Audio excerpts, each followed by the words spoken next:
Ji, welcome to my channel Jilani Shah science 406। तो students, जैसा कि हम इलेक्ट्रोस्टैटिक्स का जो चैप्टर है उसके ऊपर बात कर रहे हैं, तो इसमें हमने 2 लेक्चर जो है वो मैंने इसके ऊपर डिलीवर किए हैं। मेरा तीसरा लेक्चर जो है ये भी अभी बेसिक के ऊपर ही चल रहा है, जिसमें हम जो है वो इलेक्ट्रिक फील्ड की बात करेंगे और उसकी फील्ड की जो स्ट्रेंथ है उस यानी इलेक्ट्रिक फील्ड इंटेंसिटी जो है उसके ऊपर बात करेंगे। और फिर फाइनली ये देखेंगे कि ये जो इलेक्ट्रिक फील्ड है इसको किस तरीके से रिप्रेजेंट किया जाता है और इलेक्ट्रिक लाइंस ऑफ फील्ड होती हैं जो है वो उनका क्या रोल है, वो क्या चीज़ होती हैं। तो चलिए अपने लेक्चर की तरफ। जैसा कि मैंने पहले आपको बताया था कि जो हमारे पास इलेक्ट्रिक फोर्स है या कूलम फोर्स है, ये उस वक्त जो है वो एक्ट करती है जब दोनों चार्जेस एट रेस्ट होते हैं। ठीक है, तो इसीलिए हम यहाँ पर स्टैटिक चार्जेस की बात ही कर रहे हैं। और दोनों स्टैटिक चार्जेस जो हैं, अब हमें पता है कि मैंने शुरू के लेक्चर में बताया था कि जो इलेक्ट्रिक फील्ड होता है वो पॉइंट चार्ज प्रोड्यूस करता है और टेस्ट चार्ज है उसके फील्ड को डिटेक्ट करने के लिए यूज़ किया जाता है। तो आइए अपने लेक्चर की तरफ और इसको पढ़ते हैं ज़रा। जी, तो जो है सबसे पहले हम बात करते हैं कि जो इलेक्ट्रिक फील्ड है ये क्या होता है। इसकी डेफिनेशन देखते हैं। द स्पेस और the region of a point charge in which it exerts attractive और repulsive force on other charges is called electric field. तो यहाँ पर जो है मैंने वर्ड लिखा है अट्रैक्टिव फोर्स या रिपल्सिव फोर्स। तो ये स्टूडेंट्स वही है जब हमने पहले लेक्चर में बात की थी कि जो हमारे पास कूलम फोर्स होती है वो अट्रैक्टिव भी होती है और रिपल्सिव भी होती है। तो आपने ये कंसेप्ट माइंड में रखना है कि जब दोनों चार्जेस पड़े हुए हैं, अगर वो सेम चार्ज हैं तो ज़ाहिर बात है उनके दरमियान कूलम फोर्स है वो रिपल्शन होगी, और अगर वो डिफरेंट चार्जेस हैं तो उनके दरमियान जो कूलम फोर्स है वो अट्रैक्टिव होगी। तो अब वो जो इलेक्ट्रिक फील्ड है उसने कहा कि ये वो रीजन है, वो स्पेस है जहाँ पर ये जो हमारे पास इलेक्ट्रोस्टैटिक फोर्स है, कूलम फोर्स, जहाँ तक इसका फील्ड, इसका इफ़ेक्ट होता है, यानी जहाँ तक जो है वो चार्ज है अपने इर्द गिर्द ये फोर्स किसी दूसरे चार्ज पर लगा सकता है, तो उसको जो है वो हम कहते हैं कि ये उसका जो है इलेक्ट्रिक फील्ड है। चलें अभी से अगला टॉपिक जो है वो हमारे पास है इलेक्ट्रिक फील्ड इंटेंसिटी, यानी electric force acting on a test charge Q naught at a point where it is placed is called electric field intensity or electric field strength. It is vector quantity as denoted by E vector. तो इसकी जो value होती है वो E vector is equal to force per unit charge होता है, और ये जो चार्ज ये टेस्ट चार्ज है।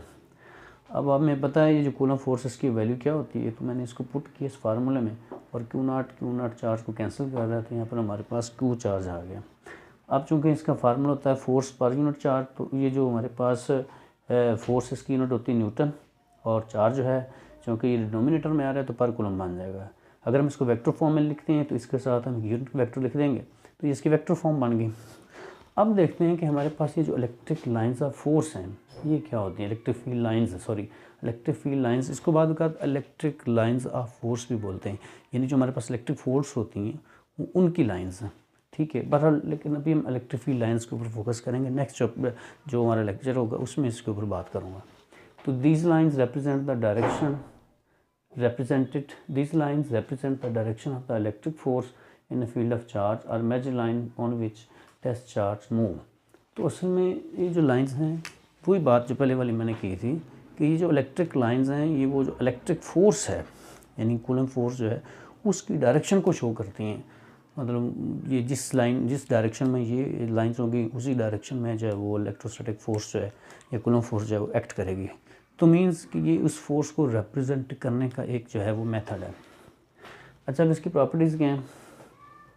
These lines are directed outward from positive point charge and inward from negative point charge. यानी इसका ये कैसे हो सकता है, इसका है कि देखें जब भी हमने किसी पॉइंट चार्ज के फील्ड को डिटेक्ट करना है, हमें उसके लिए एक टेस्ट चार्ज की ज़रूरत पड़ती है, और टेस्ट चार्ज ऑलरेडी जो है वो पॉजिटिव चार्ज होता है। तो अगर ये पॉइंट चार्ज जो है वो पॉजिटिव चार्ज है और टेस्ट चार्ज तो पहले ही ऑलरेडी पॉजिटिव चार्ज है, तो ये पॉजिटिव चार्ज का फील्ड होगा, और जब ये फील्ड के अंदर टेस्ट चार्ज हम लाएंगे तो ये जो पॉइंट चार्ज का फील्ड है ये उस टेस्ट चार्ज के ऊपर एक फोर्स लगाएगा, और वो फोर्स रिपल्सिव होगी क्योंकि उनके ऊपर सेम चार्ज है।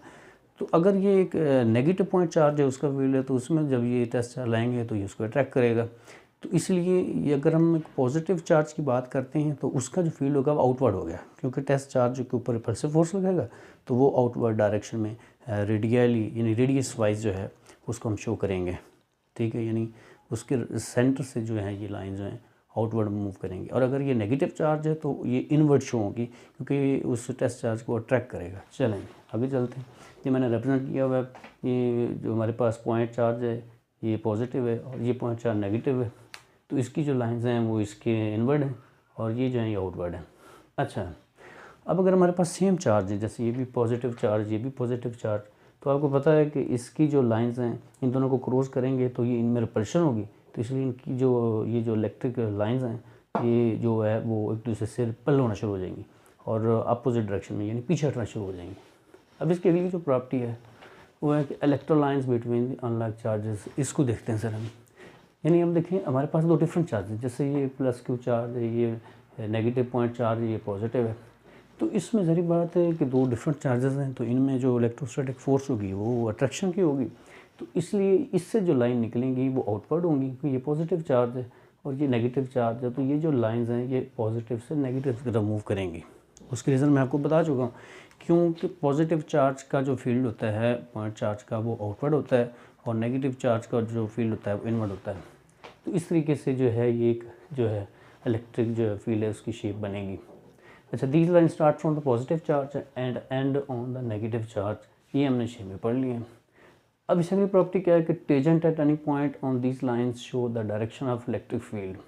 यानी अगर हम इसके किसी एक पॉइंट के ऊपर हमें यहाँ पर एक टेजेंट ड्रा करते हैं, ऐसे टेजेंट हम ड्रा करेंगे तो ये जो टेजेंट की डायरेक्शन होगी ये असल में इलेक्ट्रिक फील्ड की डायरेक्शन है। ठीक है जी, यानी जब भी इलेक्ट्रिक जो फील्ड लाइन उसके ऊपर टेजेंट ड्रा करेंगे तो वो जो है वो क्या शो करेंगी, वो जो है वो इलेक्ट्रिक फील्ड की भी डायरेक्शन शो करेंगी, और ये जो लाइंस हैं ये तो वैसे इलेक्ट्रिक फोर्स की डायरेक्शन शो कर रही हैं।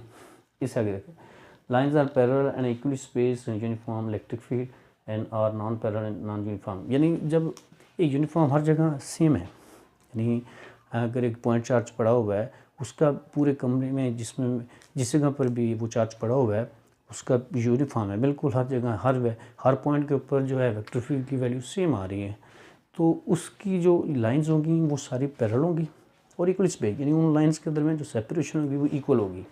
ठीक है जी, और अगर वो यूनिफॉर्म नहीं है फील्ड तो ज़ाहिर बात है फिर वो लाइंस पैरेलल नहीं रहेंगी और उनके दरमियान जो सेपरेशन है वो भी सेम नहीं रहेगी।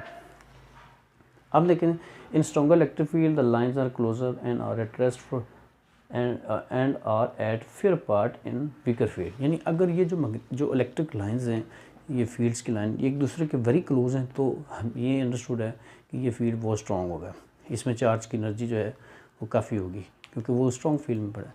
और अगर ये एक दूसरे के ऊपर डिस्टेंस के ऊपर हैं तो इट मीन्स के चार्ज की जो हमारे पास इलेक्ट्रिक फील्ड है चार्ज का वो वीक है जी।